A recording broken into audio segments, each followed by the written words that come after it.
श्रीरङ्गसिंहगिरिदेशिकपादसेवा प्राप्ताखिल द्रविडवेदरहस्यजातम् श्रीगौतमान्वयजमाश्रितभागधेयम् गोपालदेशिकमहं शरणं प्रपद्ये। वाधूलान्वयसञ्जातमपलार्यतनूभवम् गोपालाचार्य सच्छात्रम् वन्दे वेङ्कटदेशिकम्।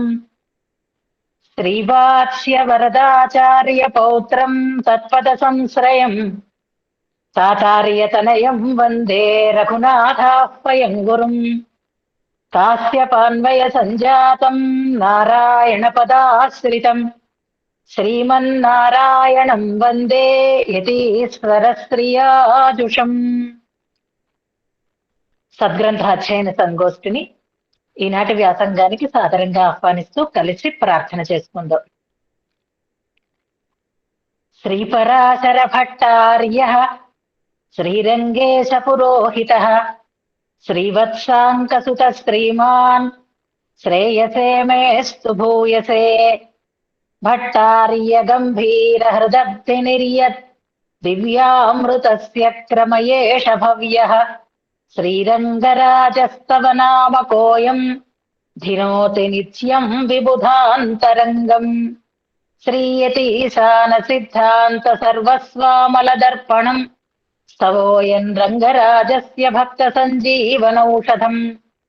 సప్త ప్రాకార మధ్యే సరసిజ ముకుళోద్భాసమానే విమానే కావేరీ మధ్యదేశే మృదుతర ఫణిరాఢ్భోగ పర్యంక భాగే. నిద్రా ముద్రాభిరామం కటినికట శిరః పార్శ్వ విన్యస్త హస్తం పద్మాధాత్రీకరాభ్యాం పరిచిత చరణం రంగరాజం భజేహం. అతంత్రిత చమూపతి ప్రహిత హస్తమస్వీకృత ప్రణీత మణిపాదుకం కిమితి చాకులాంతఃపురం అవాహన పరిష్క్రియం పతగరాజమారోహతః కరిప్రవర బ్రహ్మితే భగవతస్వరాయై నమః. శ్రీరంగేశయ శరణం మమాసివాచ్యా వ్యాలోలత్కమలతటాకతాండవేన శ్రద్ధూషంబరమయథాయథం దధానః ధింమామిత్యనుగజగర్జమాచగంధ.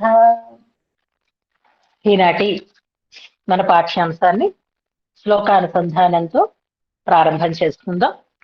ఇలాంటి పిల్లలు ఇంకా చేరి చక్కగా అవలీలగా సాంకేతిక విజ్ఞానంతో ఈ ఆర్షమైనటువంటి ఈ వాంగ్మయాన్ని అందంగా లోకంలో ప్రదర్శింపచేసి దీని పట్ల పరిపూర్ణమైనటువంటి ఇష్టం కలిగేటట్లుగా ఈ సంప్రదాయ ప్రచారాన్ని చెయ్యగలగాలి అని, ఆ ప్రచారానికి మన గోష్ఠి ప్రథమ స్థానంలో నిలవాలి అని పెరుమాళ్ళని మనం ప్రార్థన చేసుకుందాం.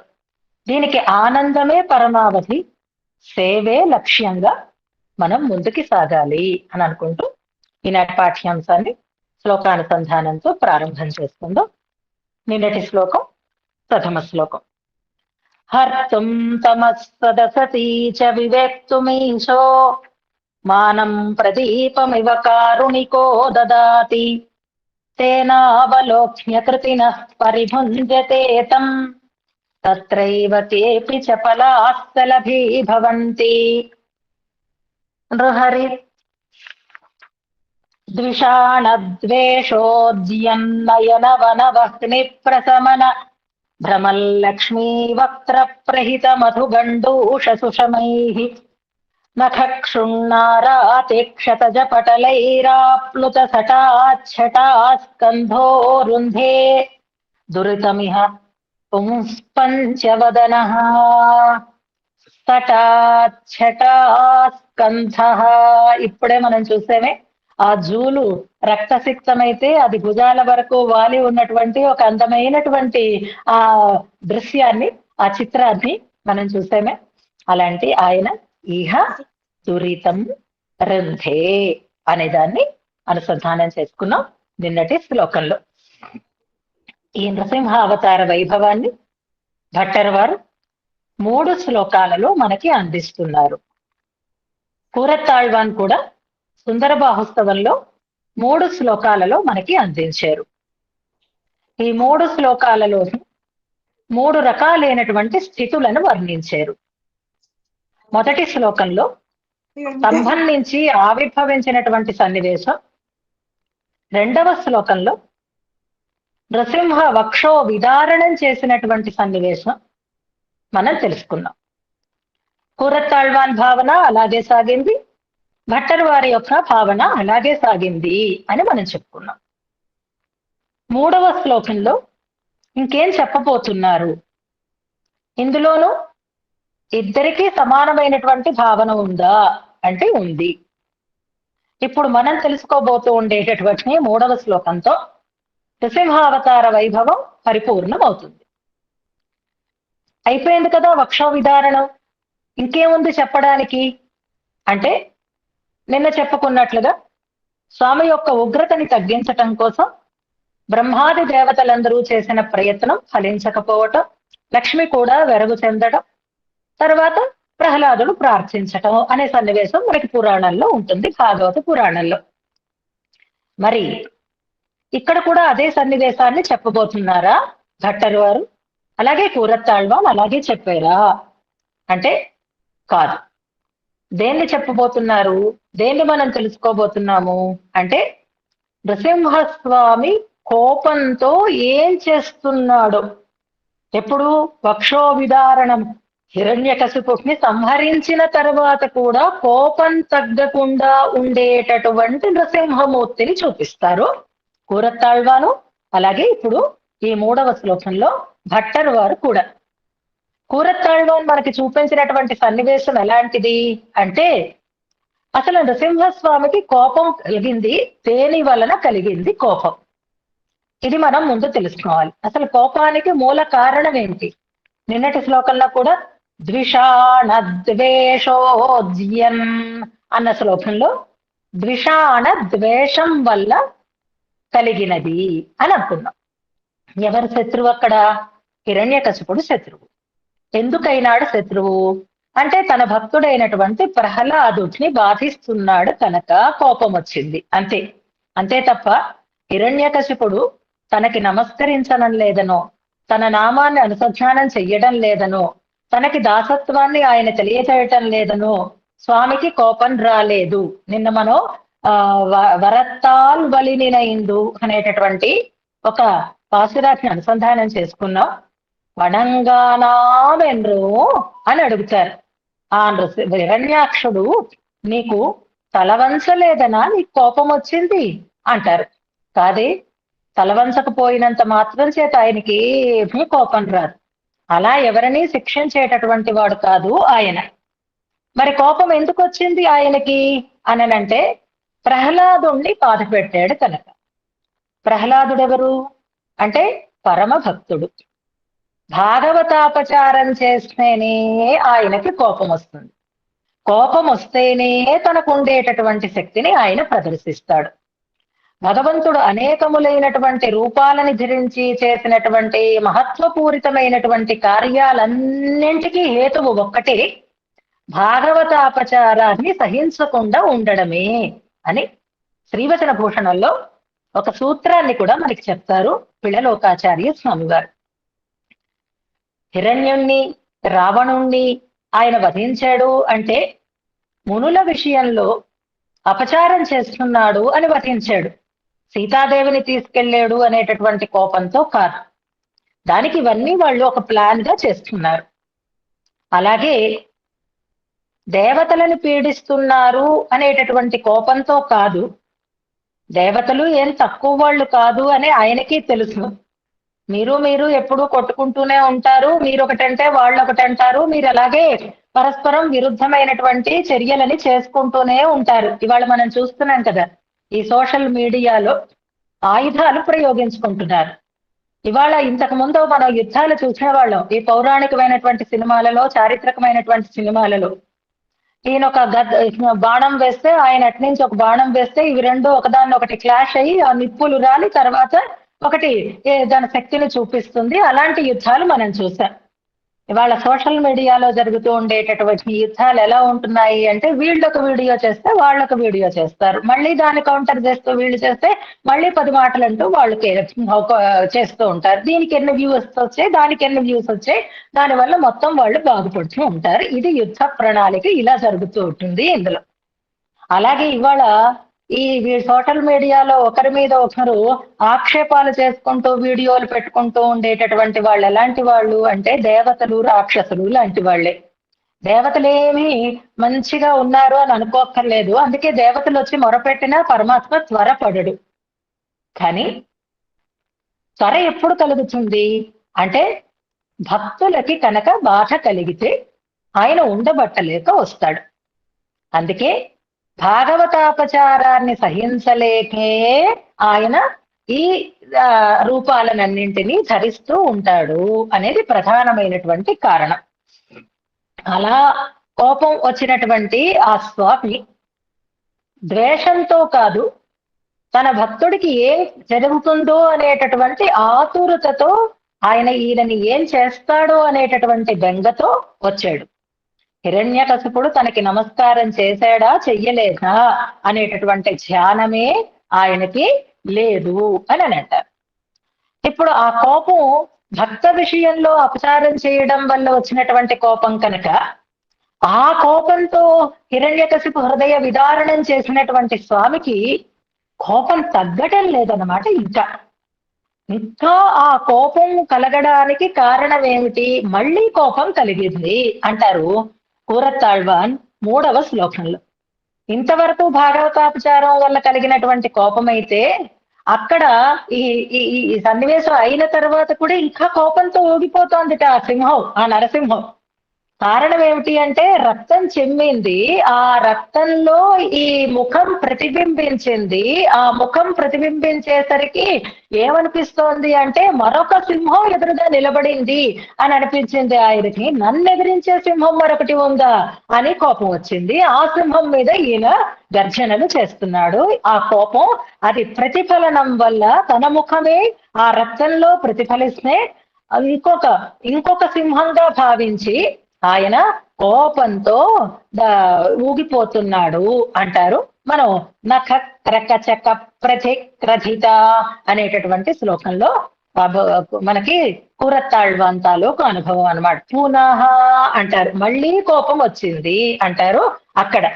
మరి ఇక్కడ ఈయనకి కోపం ఎలా ఉంది, ఆ కోపం తాలూకు పరిణామం ఎలా ఉంది, ఎలా ఆయనలో ఉండేటటువంటి ఆ ఉగ్రత ఇక్కడ మనకి స్పష్టపడుతోంది.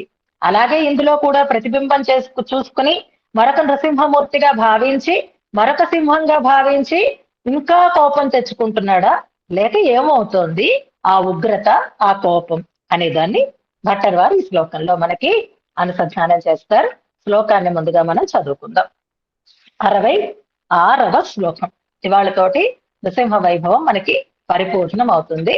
జాగ్రత్తగా అక్కడ నఖ రకచక అనే ప్రారంభించారు కూరత్తాళ్వాన్. అందులో ఇక్కడ కూడా నఖ అనేటటువంటి పదంతోనే ప్రారంభం చేస్తున్నారు భట్టర్ వారు. ఇందులో ఆ పోలిక కూడా ఉంది. 3వ శ్లోకం అక్కడ నఖ అనే పదంతోటే ప్రారంభమైంది, ఇక్కడ నఖ అనేటటువంటి పదంతోటే ప్రారంభం అవుతుంది.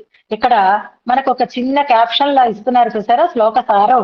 నరసింహావతార సౌందర్యం అన్నారు, కానీ ఆ సౌందర్యం అనేది మనం మొదటి దాంట్లో చూసుకోవచ్చు, లేదా ఇక్కడ అదే భావం కూడా ఇక్కడ కనిపిస్తుంది కనుక సౌందర్యం అన్నారు. తర్వాత క్యాప్షన్ ఏం పెట్టుకుంటే బాగుంటుంది అనేది మనం చూసుకుందాం.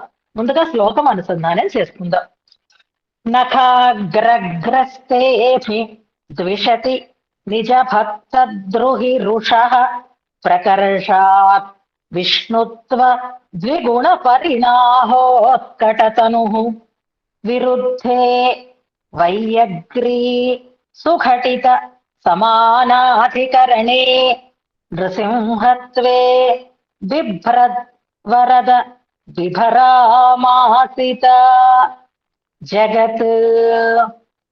మళ్ళీ నఖాగ్రగ్రస్తేపి ద్విషతి నిజ భక్త ద్రుహి రుషః ప్రకర్షాత్ విష్ణుత్వ ద్విగుణ పరిణాహోత్కటతనుః విరుద్ధే వైయఘ్రీ సుఘటిత సమానాధికరణే నృసింహత్వే బిభ్రద్వరద బిభరామాసిధ జగత్.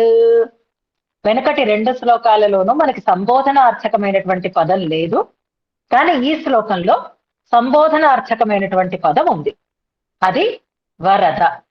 ఇందాక మనం భాగవతాపచారాన్ని సహించడు, అందుకే ఆయన వాళ్ళని అంతం చేస్తున్నాడు, అవతరిస్తాడు, తన పరాక్రమాన్ని చూపిస్తాడు. ఆనై తొషిల్గల్ అంటారు.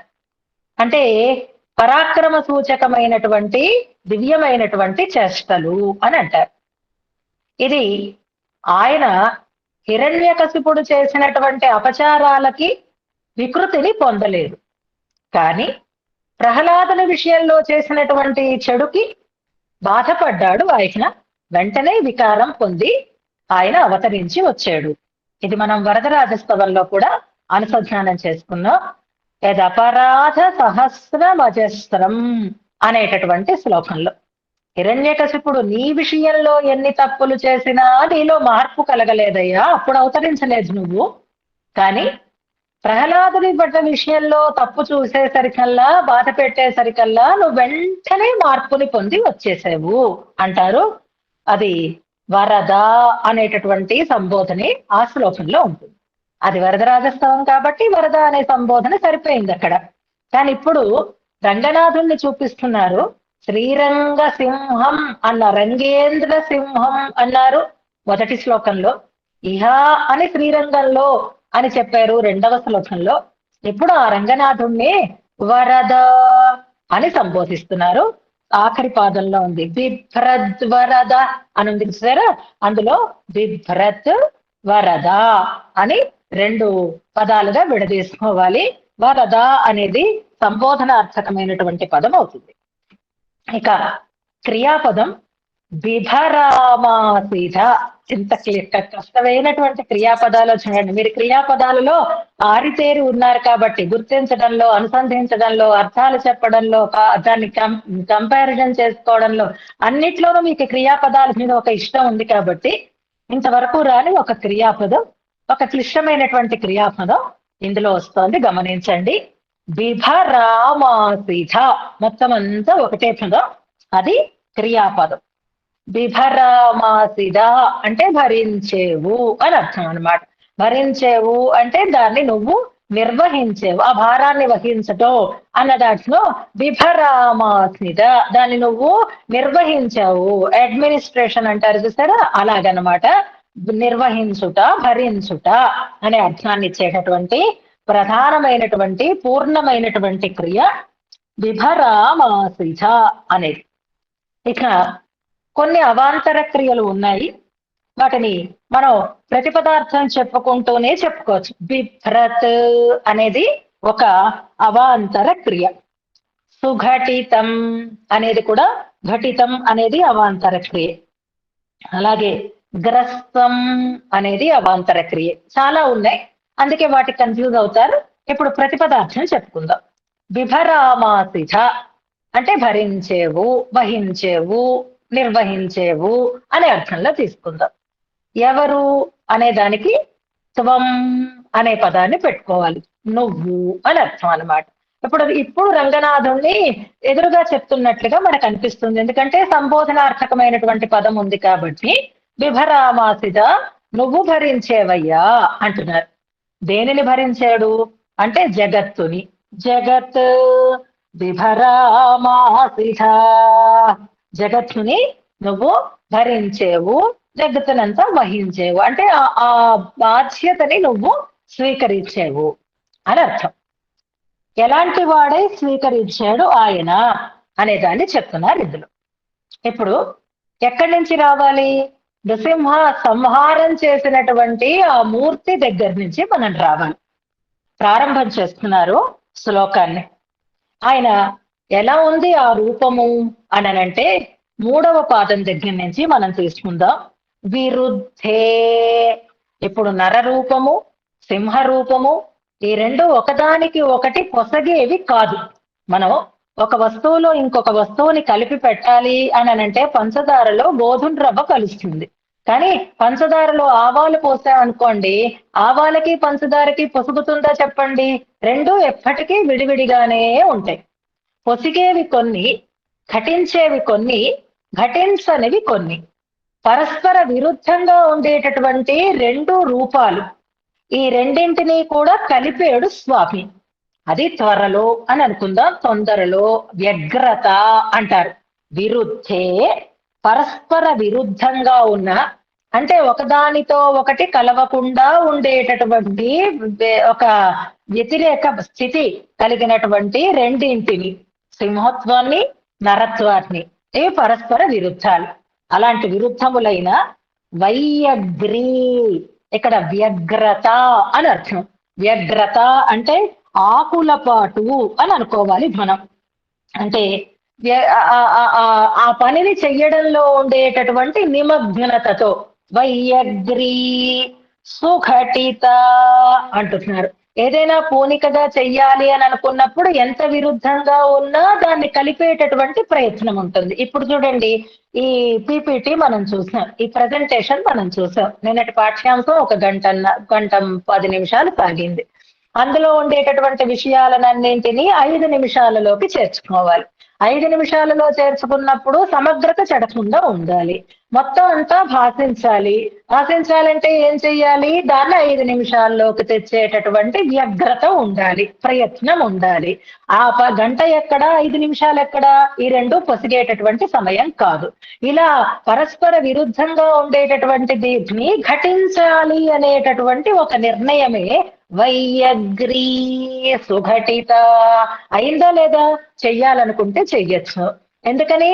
పూనికతో చెయ్యాలి, దాన్ని చెయ్యాలి అనేటటువంటి ఒక సంకల్పంతో చెయ్యాలి. అలాగే పరస్పర విరుద్ధమైనటువంటి నరసింహ రూపాలని వ్యగ్రతతో, అంటే అందులో నిమగ్నుడై సుఘటిత, చక్కగా ఘటించేటట్లుగా సమానాధికరణే, సమాన అధికరణం ఉండేటట్లుగా చేశాడు. అంటే రెండింటికి ఒకే ఆధారం ఉండేటట్లుగా, అంటే సింహరూపం వేరుగా, నరరూపం వేరుగా, రెండు రూపాలుగా కాకుండా రెండు ఒకే రూపంగా ఉండేటట్లుగా, వేరు అర్థాలను ఇచ్చేటటువంటి శబ్దాలు ఒకే అర్థాన్ని బోధించడం సమానాధికరణ్యం అని మనం శాస్త్రీయమైన విషయాలు చెప్తున్నప్పుడు అక్కడ అనుసంధానం చేస్తున్నాం. అలా ఇప్పుడు స్వామి ఏం చేశాడు అంటే, పరస్పర విరుద్ధమైనటువంటి సింహత్వ నరత్వాలని వైయగ్రీ సుఘటిత సమానాధికరణే నృసింహత్వే అంటున్నారు. అంటే ప్రయత్నం చేసి పూనికతో విరుద్ధమైనటువంటి రెండు రూపాలని ఒకే రూపంగా ఆయన చేసాడు. అలా చేసినదే నృసింహత్వే, నృసింహ రూపం. దాన్ని బిభ్రత్, ధరించి. అంటే ఆయన నృసింహ రూపాన్ని ధరించడం అనేది ఆషామాషి విషయం కాదు, కానీ అది ఘటించేటట్లుగా చేశాడు. దేనివల్ల అనంటే వైయగ్రీ, వ్యగ్రతతో చేశాడు. అంటే ఇలా అయితే తప్ప అక్కడ కార్యం జరగదు కాబట్టి ఆయన దానికి ప్రయత్నం చేశాడు. ప్రయత్నం అంటే అది యాదృచ్ఛికంగా చేసినటువంటి ఒక పని, అది అలా చక్కగా సుఘటితం అయిపోయేటట్లుగా జరిగింది ఆ పని అని అంటున్నారు. అలాంటి నృసింహత్వే బిభ్రత్, అలాంటి నృసింహస్వామిగా నృసింహ రూపాన్ని ధరించినటువంటి నువ్వు ఇప్పుడు ఏం చేశాడు? అలా ఆ రూపాన్ని ధరించడానికి ప్రయోజనంగా ఆయన చేసినటువంటి కార్యం ఏది అనంటే, నిజ భక్త ద్రోహి, తన భక్తుడైనటువంటి ప్రహ్లాదుని విషయంలో ద్రోహం చేస్తున్నారు. అంటే ప్రహ్లాదుని విషయంలో బాధని కలిగిస్తూ ఉండేటటువంటి ఆ రాక్షసుడైనటువంటి ఆ హిరణ్యకశిపుణ్ణి నిజ భక్త ద్రోహి ద్విషతి, నిజ భక్త ద్రోహి, తన భక్తుడైనటువంటి ప్రహ్లాదుడి పట్ల ద్వేషంతో కూడి ఆయనని బాధ పెడుతూ ఉండేటటువంటి ఆ హిరణ్యకశిపుడు నఖాగ్రగ్రస్తేభి, నఖాగ్రగ్రస్తేభి, ఆయనని తన నఖాగ్రములతో, అంటే ఆ గోళ్ల మొదళ్లతో ఆయన పట్టేశాడు. అంటే నఖాగ్రగ్రస్తేపి అంటే గోళ్లు గుచ్చి ఆయనని సంహరించేశాడు ఆయన. ఎందుకని అంటే తన భక్తుడికి ఆయన బాధని కలిగించాడు కనుక. నిజ భక్తద్రుహి తన భక్తుడికి ద్రోహం చేసినటువంటి ఆ రాక్షసుడు నఖాగ్రగ్రస్తేపి తన నఖాలతో పట్టుబడి ఉన్నప్పటికీ కూడా ద్విషతి ఆ రాక్షసుని విషయంలో ఆ శత్రువు విషయంలో రుషః ప్రకర్షాత్ హిరణ్యకశిపుణ్ణి వధించిన తర్వాత కూడా ఆయనకి ఇంకా కోపం తగ్గలేదు. అయిపోయింది కదా పని, ఇంకెందుకు కోపం, నా భక్తుడికి ఇంకేమీ ఆపద లేదు కదా అని వెంటనే చల్లారిపోలేను ఆ కోపం. నిజానికి స్వామికి కోపం ఉండదు, కోపాన్ని తెచ్చుకుంటాడు అని కదా మనం చెప్తూ ఉంటాం. కానీ ఇప్పుడు నఖాగ్రగ్రస్తేపి అంటారు చూడండి. కొంత ఇద్దరు కోపాలు తెచ్చుకొని ఒకరినొకరు తిట్టుకోవడాలు కొట్టుకోవడాలు చేస్తుంటే మధ్యవర్తులైనటువంటి వారు ఏమంటారు, సరేలే అయిపోయింది కదా, నువ్వు అనాల్సిన మాటలు అనేసావు కదా, ఇంకెందుకు ఇంకా తగ్గు అని అన్నట్లుగా ఇప్పుడు నువ్వు చేయాల్సిన పని చేసేసావు కదా నరసింహమూర్తివై, ఇప్పుడు ఇంకా కోపం ఎందుకు అంటే తగ్గలేదట ఆ కోపము ఆయనకి. అలా తగ్గని కోపంతో ద్విషతి శత్రువైనటువంటి ఆ హిరణ్యకశిపుని మీద రుషః ప్రకర్షాత్ కోపము యొక్క ఉద్ధతి వలన అంటే అతిశయించినటువంటి కోపం చేత ఎలా మారాడు ఆయన అంటే విష్ణుత్వ ద్విగుణ విష్ణువు అని ఆయనకి విష్ణువు అని నామం. ఆయన విష్ణువు. విష్ణువు అంటే అంతటా వ్యాపించి ఉన్నవాడు అని అర్థం. అంతటా అంటే ఎంతటా అంటే మొత్తం ఈ బ్రహ్మాండం అంతా ఆయన వ్యాపించకపోతే అసలు ఏ వస్తువు లేదు. కాబట్టి సర్వవ్యాపకత్వం అనేటటువంటి ఒక లక్షణం ఆయనకి ఉంది అని విష్ణువు అనేటటువంటి శబ్దం చెప్తుంది. అంటే ఆ విష్ణు అనేటటువంటి నామం ద్వారా భగవంతుని యొక్క మొత్తం చాలా బృహత్ వ్యాప్తి మనకి కనిపిస్తూ ఉంటుంది కదా.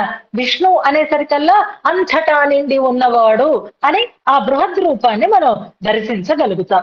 ఇప్పుడు ఆ విష్ణు శబ్దం చేత చెప్పబడేటటువంటి ఆ వ్యాప్తికి రెండింతలు వ్యాప్తి మనకి కనపడేటట్లుగా ఉందిట ఈ నృసింహస్వామి యొక్క ఈ రూపము. అంత మహత్తరమైనటువంటి ఆ రూపాన్ని ఆయన ధరించటానికి కారణం ఆ కోపం ఇంకా తగ్గక అది ఇంకా ఇంకా ఇంకా పెరిగిపోతోంది. దాన్ని బట్టి ఆ మహత్వము ఆ వ్యాప్తి మొత్తం అంతటా నిండిపోతోంది. ఆ వ్యాప్తి విష్ణు పదం చేత కూడా తెలియబడడానికి వీలు లేకుండా దాన్ని రెట్టించినటువంటి వ్యాప్తి తనువులో దీప్తి పొంది ఉంది అంటున్నారు చూడండి.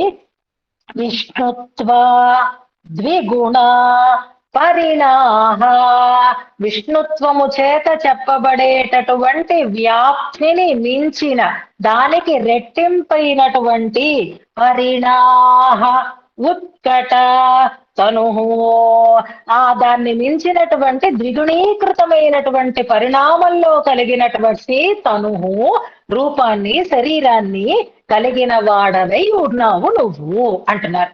భగవంతుడు అన్ని వస్తువులలోనూ వ్యాపించి ఏం చేస్తాడు, ఆ వస్తువుని ధరించి ఉంటాడు. ఆయన జగత్తులో అంతటా వ్యాపించి ఏం చేస్తున్నాడు, జగత్తుని ఆయన ధరించి ఉంటున్నాడు. విష్ణువు అంటే అలా జగత్తుని ధరించి ఉండేటటువంటి రూపము అని మనకి తెలుస్తుంది. ఇప్పుడు నారసింహమూర్తి అయి హిరణ్యకశిపుణ్ణి సంహరించిన ఇంకా ఆయనలో ఆ క్రోధం తగ్గక ఇంకా ఇంకా ఇంకా ఇంకా శరీరం అలా పెద్దదిగానే పరిణమించడానికి కారణం ఏమిటి అనంటే మహావిష్ణువు అయినాడు ఆయన. విష్ణువు మహావిష్ణువు రెండిటికి తేడా ఉంది. బ్రహ్మ పరబ్రహ్మ అని అన్నట్లుగానే విష్ణువు అంటే మనకి తెలియబడేటటువంటి ఆ వ్యాప్తి కంటే మహావిష్ణువు అని చెప్పబడేటటువంటి నృసింహ మంత్రంలో ఉండేటటువంటి ఆ నామాన్ని ఇక్కడ మనకి భావన చేయిస్తున్నారు. ఎలాగా అంటే దానికి మించిన అనేటటువంటి అర్థంలో చెప్తున్నారు. అంటే ఇప్పుడు ఈ నృసింహమూర్తి ఎలా కనిపిస్తున్నారు అంటే విష్ణు శబ్దం చేత కూడా మనకి ప్రకటితము కాని ఆ వ్యాప్తి ఈ నృసింహ రూపంలో మనకి ప్రకటితం అయ్యేటట్లుగా ఆయన ఆ కోపంతో బృహత్ ఎత్తైనటువంటి చాలా పెద్దదైనటువంటి రూపాన్ని కలిగి ఉన్నాడు. ఆ రూపంతో ఈ జగత్తుని ఆయన భరిస్తూ ఉన్నాడు. విభరామాసిత జగత్, అలాంటి ద్విగుణీకృతమైనటువంటి మహత్తరమైనటువంటి మహా నృసింహ రూపాన్ని ధరించి, మహావిష్ణు రూపాన్ని ధరించి అని అర్థం అన్నమాట. ఇక్కడ ధరించి జగత్ బిభరామాసిత, జగత్తుని నువ్వు నిర్వహించేవయ్యా స్వామి. విష్ణువు ఎలాగైతే అంతర్బహిర్వ్యాప్తిని పొంది ఆయన జగత్తుని నిర్వహిస్తున్నాడు అని ఆ పదం చేత మనకి తెలియబడుతోందో, నృసింహమూర్తి అయి అఘటితమైనటువంటి దానిని సుఘటితంగా చేసుకుని ఆ భక్తునికి కష్టాన్ని కలిగించినటువంటి హిరణ్యకశిపుని సంహారం చేసి కూడా ఉపశమనాన్ని పొందకుండా ఇంకా ఇంకా ఇంకా వృద్ధిని పొంది ఆ రూపంతో ఈ జగత్తుని నువ్వు ధరిస్తున్నావయ్యా స్వామి అంటున్నారు ఇందులో. ఉగ్రం వీరం మహావిష్ణుం అనేటటువంటి నృసింహ మంత్రంలో ఉండేటటువంటి ఆ మహావిష్ణు రూపాన్ని మనకి ఇందులో తెలియచేస్తున్నారు. నాకు ఇంకా తగ్గలేదు అంటారు. కళ్ళింత గుడ్డింత చేసుకొని అని అంటారు. కోపం వస్తే అలా విడిపోతుంది చూసారా, అలాగే తనువు ఇంకా ఇంకా ఇంకా విడిపోయింది ఆయనకి. నిజానికి స్వామి తత్వం అలాంటిదే. ఎంచేత అనంటే వ్యసనేషు మనుష్యాణం భృసంభవతి దుఃఖిత అని రామచంద్ర స్వామిని గురించి చెప్తున్నారు. ఎలాంటి లక్షణం ఆయనది అంటే, ఎవరికైనా దుఃఖం వస్తే ఈయనకి దుఃఖం కలుగుతుంది, వాళ్ళకి అంత కష్టం వచ్చిందని ఈయన బాధపడతారు.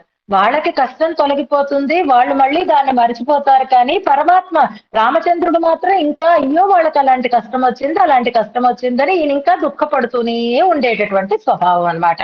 అలాగే నృసింహస్వామి హిరణ్యకశిపుని వధించిన తర్వాత కూడా ఇంకా కోపంగానే ఉన్నాడు. ఆ కోపం ఆయనకి తగ్గలేదు, ఆ రూపం కూడా తగ్గలేదు. ఆ మహత్తరమైనటువంటి ఆ రూపంతోటే ఉన్నాడు. అది అద్భుతమైనటువంటి సుఘటితమైనటువంటి రూపంగా కనిపిస్తోంది. అలాంటి రూపంతో ఈ జగత్తుని ఆయన నిర్వహించాడు అని అంటున్నారు. అందుకే నిన్నటి శ్లోకంలో పాసురంలో మనం వీంగోదవన్నర్, సముద్రం ఎలాగైతే వృద్ధిని పొందుతూ ఉంటుందో, అతిశయాన్ని పొందుతూ ఉంటుందో, ఈ నృసింహ రూపం కూడా అలాగే అతిశయాన్ని పొందింది. పరిణాహ ఉత్కట వపువు అయి ఉన్నాడు ఆయన. అంతటి ఆ ఉగ్ర రూపంతోటే ఉన్నాడు ఆయన.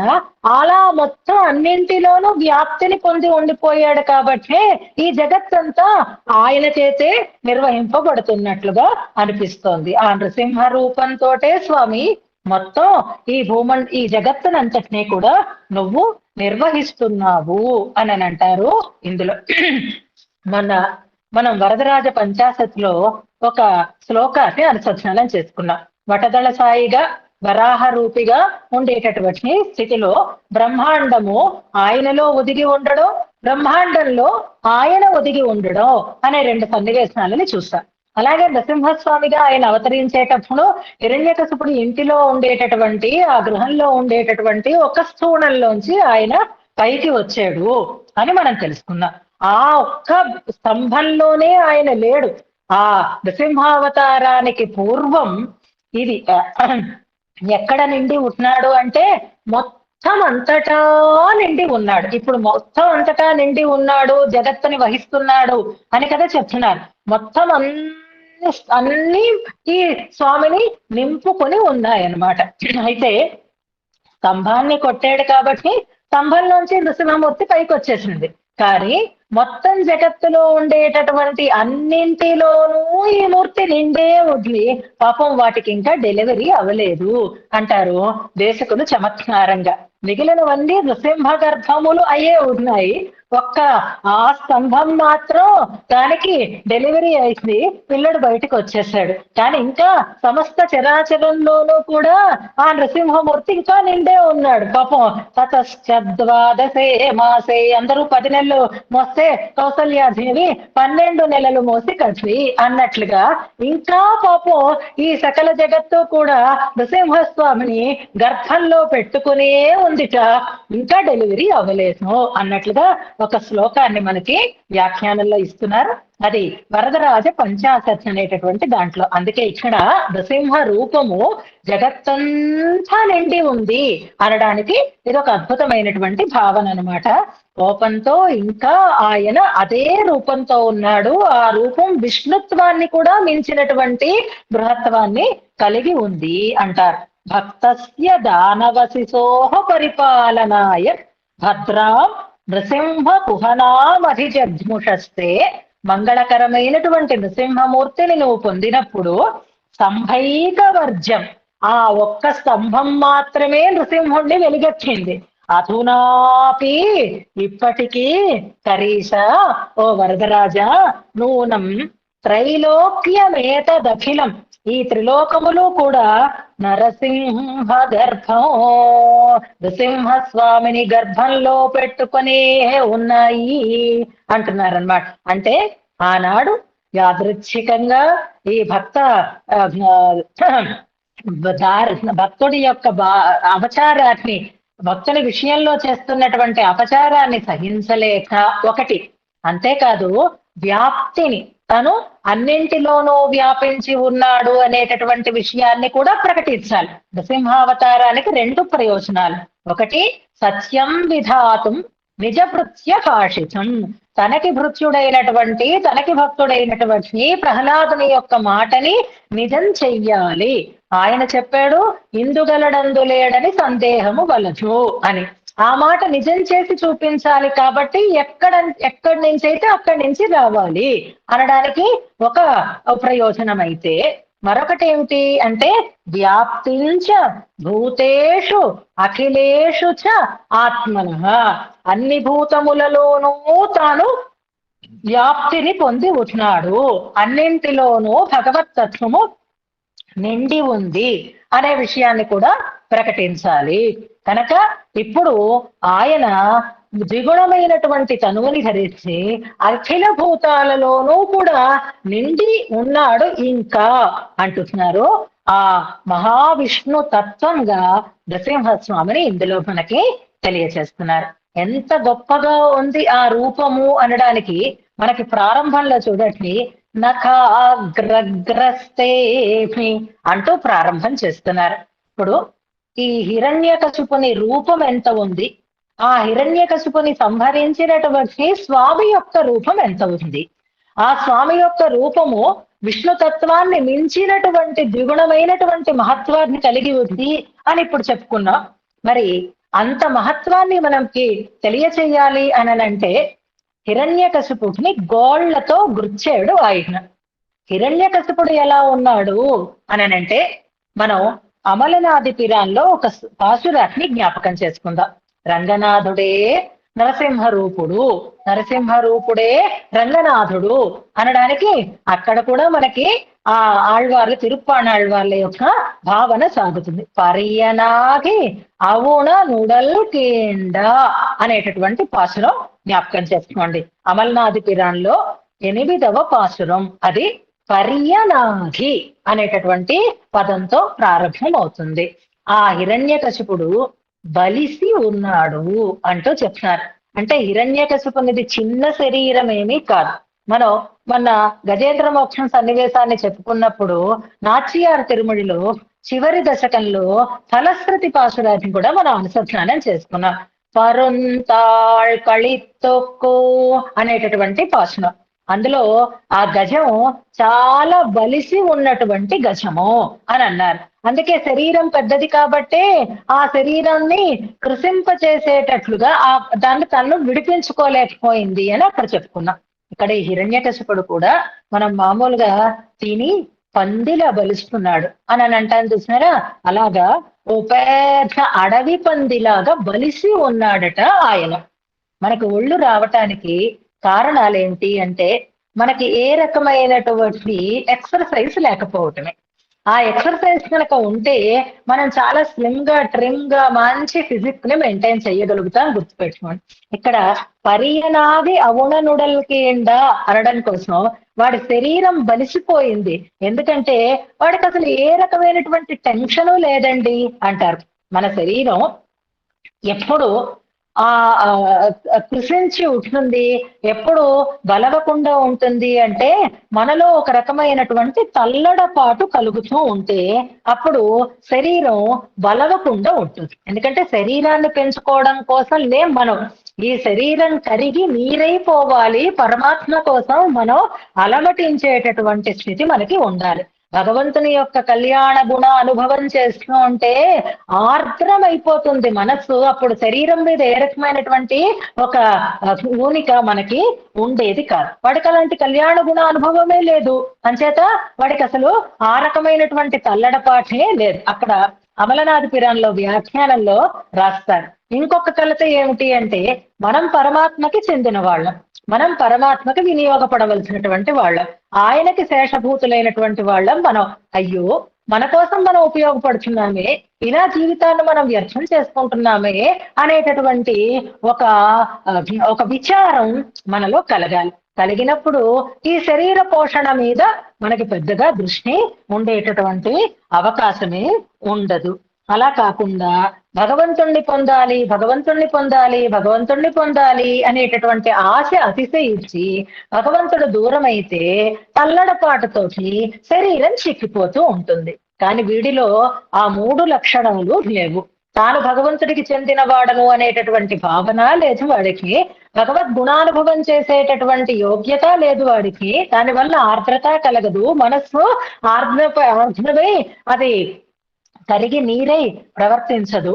అలాగే భగవంతుణ్ణి పొందాలనేటటువంటి త్వర లేదు, పొందకపోతే చింత అంతకంటే లేదు. అంచేత ఆయన ఎలా ఉన్నాడు? పరియనాగి, బాగా బలిసి ఉన్నాడు అనమాట. ఒళ్ళు బాగా పెంచుకొని ఉన్నాడు, పోతులా బలిసాడు అన్నట్లుగా ఓ పెద్ద దున్నపోతులా దూకినాడు ఆయన. అంత పెద్ద బలిసినటువంటి ఆ శరీరము ఇప్పుడు నృసింహస్వామి ఇలాగా గోరు గుచ్చి ఇలా పట్టాడు ఆయన. నఖాగ్రగ్రస్తేపి అనేటటువంటి దాన్ని మనం గుర్తించుకోవాలి అంటే చూడండి, చిన్నప్పుడు మనకి రకరకాలైనటువంటి కాంపిటీషన్స్ పెడుతూ ఉండేవారు స్కూళ్లలో. చిన్నప్పుడు మనందరికీ అలవాటే. అందులో చెంచాలో నిమ్మకాయ పెట్టుకుని అది నోట్లో పెట్టుకుని అది కింద పడకుండా ఆ లైన్ మీద ఈ చివరి నుంచి ఆ చివరి దాకా నడవడం అందరం చేసాం కదా. ఒకసారి ఆట గుర్తు పెట్టుకుందాం మనం. ఇప్పుడు నోట్లో ఉంటుంది చిన్న స్పూన్, ఆ స్పూన్ మీద ఉంటుంది ఒక చిన్న నిమ్మకాయ. ఆ నిమ్మకాయ పడకుండా మనం వెళ్ళాలి అంతే, చేత్తో మాత్రం ముట్టుకోకూడదు. ఆ నిమ్మకాయని మనం లక్ష్యం చేరేటప్పటికీ ఆ నిమ్మకాయ చెంచా మీదే ఉండాలి. దానికోసం ఎన్ని పాటలు పడ్డామో, అది ఘన విజయం సాధించామో లేక కింద పడేసామో అనుభవించడం మనందరికీ తెలుస్తుంది. ఏమిటి? ఒక చిన్న చెంచాలో ఓ చిన్న నిమ్మకాయని పెట్టుకోవడానికి మనం పడిన పాటలు, దాన్ని బ్యాలెన్స్ చేయడానికి మనం పడినటువంటి పాటలు అవి. అయితే ఇప్పుడు నృసింహస్వామి ఇంత పోతు లాంటి, అడవి పంది లాంటి బలిసినటువంటి హిరణ్యకశిపుని యొక్క శరీరాన్ని ఇలా పెట్టేశాడు. ఇలా ఇలా ఇలా ఇలా నొక్కి ఇలా పెట్టాడు అంటే ఆ నఖాగ్రములకి అది అంటుకొని బ్యాలెన్స్డ్ గా ఉంది, అది కింద పడిపోవడం లేదు. దాని బరువుని ఆయన అంత అవలీలగా పట్టాడు అంటే మరి ఈ నృసింహమూర్తి యొక్క రూపం ఎంత గొప్ప రూపము, ఎంత పెద్ద రూపమై ఉంటుందో ఒకసారి ఆలోచించండి. ఆ నఖాలతో దాన్ని గుచ్చెత్తినప్పుడుట, ఆ హిరణ్య సంహారం చేసినప్పుడుట ఆయన నఖాలు అన్ని రకాలైనటువంటి ఆయుధాలుగాను మారిపోయాయి అంటారు. ఇది కూడా ఇవాళ భాగవతంలో ఉండేటటువంటి ఒక పద్యాన్ని మనం గుర్తు చేసుకుందాం. నిజానికి 2 సన్నివేశాలు జ్ఞాపకం చేసుకోవాలి ఇక్కడ.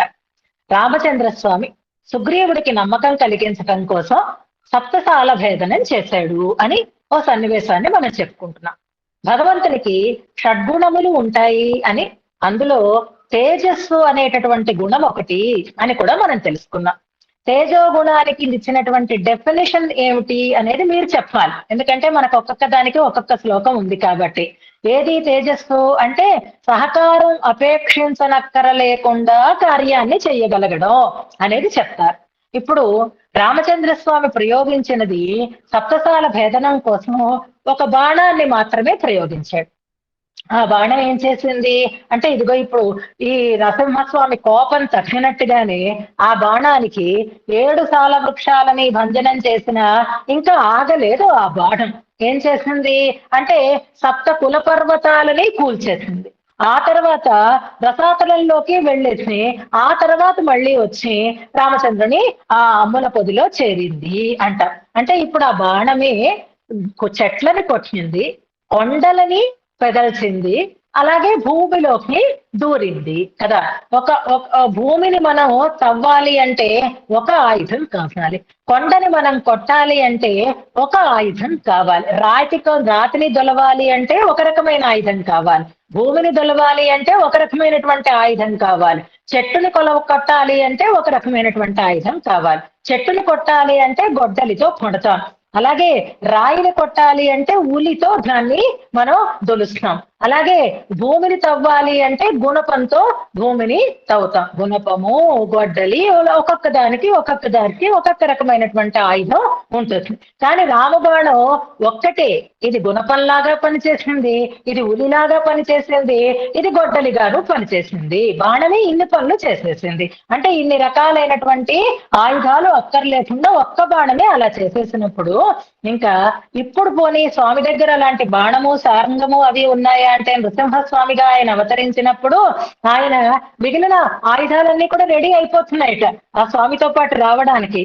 అప్పుడు ప్రత్యాదిష్ట పురాతన ప్రహరణ గ్రామ అని దశావతార స్తోత్రంలో మన శ్లోకాన్ని అనుసంధానం చేసుకున్నావే.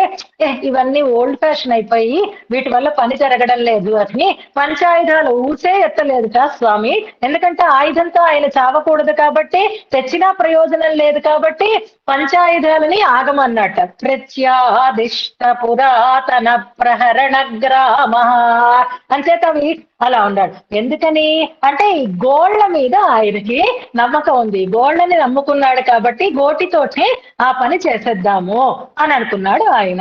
ఇప్పుడు ఆయన నృసింహ రూపుడే ఆ హిరణ్యకశిపుణ్ణి ఒళ్ళో పెట్టుకున్నాడు. ఏం చెయ్యాలి, ఆయనని వధించాలి. ఇప్పుడు వధించాలంటే ఆ శరీరంలో రకరకాల పార్ట్స్ ఉంటాయి కదా, ఎలా వధించాడనేది చాలా ఉగ్రంగా మనకి చెప్తున్నారు.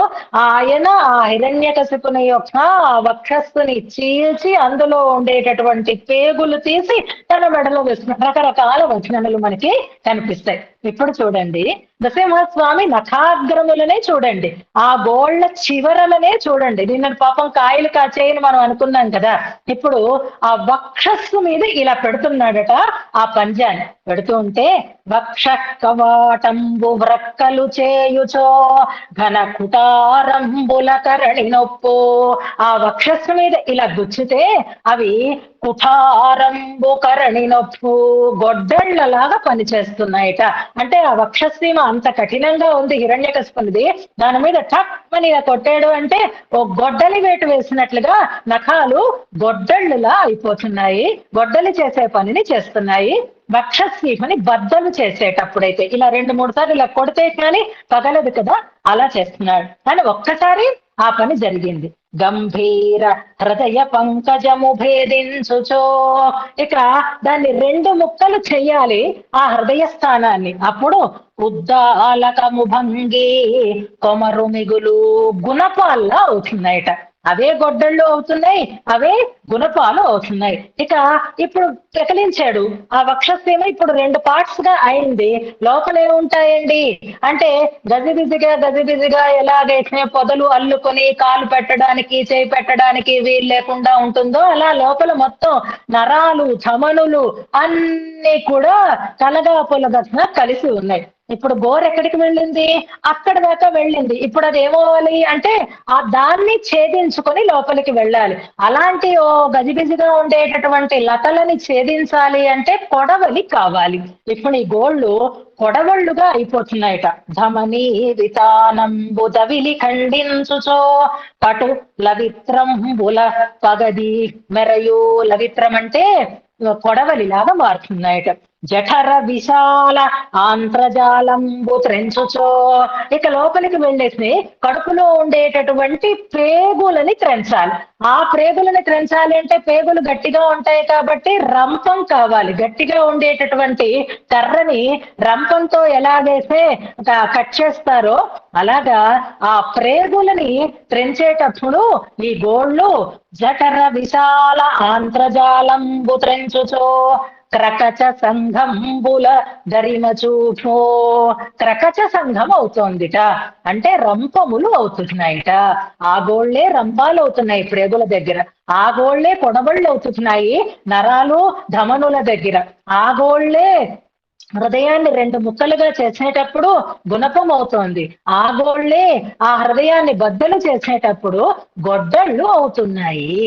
అలాగా గోళ్లతో మాత్రమే అంకగతుడైన దైత్యుని ఆగ్రహమున శస్త్రచయముల నొంపక సంహరించి అంటారు. పాపం హిరణ్యకశిపుణ్ణి ఆయన శస్త్రాలతో బాధించలేదుట, శస్త్రచయముల నొంపక సంహరించి అమరు నరసింహున కరమ్ములు అతి విచిత్ర సమర ముఖమ్రంబులై ఉండే జనవరేణ్య అని ఆ నఖాలనే రకరకాలైనటువంటి ఆయుధ సముదాయంగా ఉపయోగించి హిరణ్యాక్షుణ్ణి ఆయన హిరణ్యకశిపుణ్ణి ఆయన సంహరించాడు అంటారు మనకి ప్రశ్నలు. అలాంటి నఖాగ్రగ్రస్తేమి అని మనకి చూపించి అలా నఖాలు గుచ్చి హిరణ్యకశిపుని వక్షో విదారణం చేసి ఆయనని సంహరించిన తర్వాత కూడా కోపం తగ్గక ఆయన విష్ణువుని మించినటువంటి వ్యాప్తిని పొంది ఈ జగత్తు అంతటా నిండి ఈ జగత్తుని ఆయన నిర్వహించాడు అంటున్నారు ఇందులో. మరి ఇంతకీ కోపం తగ్గిందా లేదా? అలాగే ఉండిపోయాడా కోపంతోటే? కోపం ఎలా తగ్గింది, ఎవరు తగ్గించారు అంటే చివరికి ప్రహ్లాదుడు వెళ్ళి స్తోత్రం చేస్తే అప్పుడు ఆయన ఆనందపడి ఉగ్రత్వాన్ని తగ్గించుకుని ప్రహ్లాదుని యొక్క శిరస్సు మీద తన శ్రీహస్తాన్ని ఉంచుతాడు అని అంటారు. దాన్ని మనం రేపు అనుసంధానం చేసుకుందాం. అలాంటి అద్భుతమైనటువంటి భక్త పాలన కోసం తాను వచ్చి సంరక్షించేటటువంటి మూర్తి. అలాంటి స్వామి మనకి రక్షకుడు కావాలి. ఈ శ్లోకం ద్వారా మనం తెలుసుకోవలసినటువంటి అంశాన్ని చాలా స్పష్టంగా చెప్తున్నారు.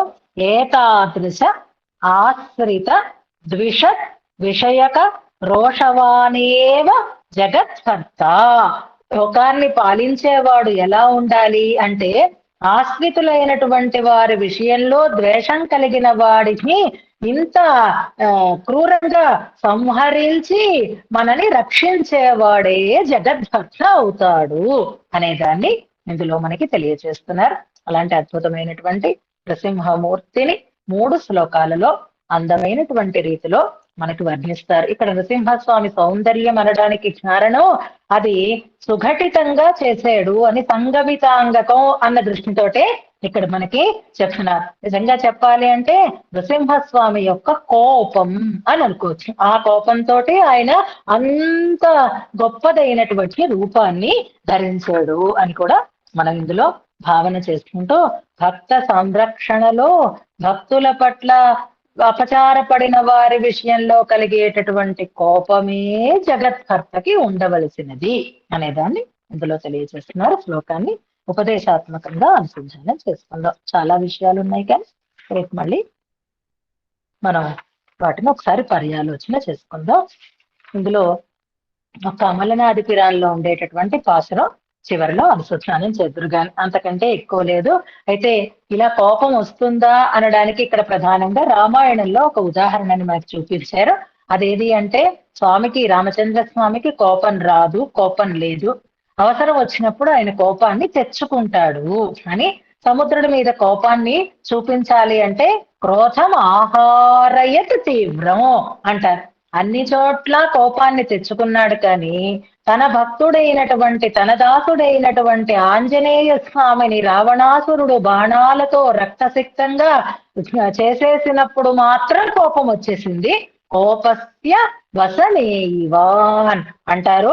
హనుమంతుణ్ణి రావణాసురుడు బాణాలతో బాధ పెడితే చూడలేక తతో దృష్ట్వా మహాతేజాః రావణేన కృతఘ్నం దృష్ట్వా ప్లవగశార్ధూలం కోపస్య వశమేయివాన్ అంటారు అక్కడ. అలాగే ఇక్కడ కూడా భక్త ప్రహ్లాదుణ్ణి బాధ పెడుతూ ఉండడం వల్ల కోపం తెచ్చుకున్నటువంటి నృసింహమూర్తికి హిరణ్యకశిపుణ్ణి సంహరించిన తర్వాత కూడా ఇంకా ఆ ఉగ్రత తగ్గలేదు అని ఈ శ్లోకంలో మనకి తెలియజేస్తున్నారు.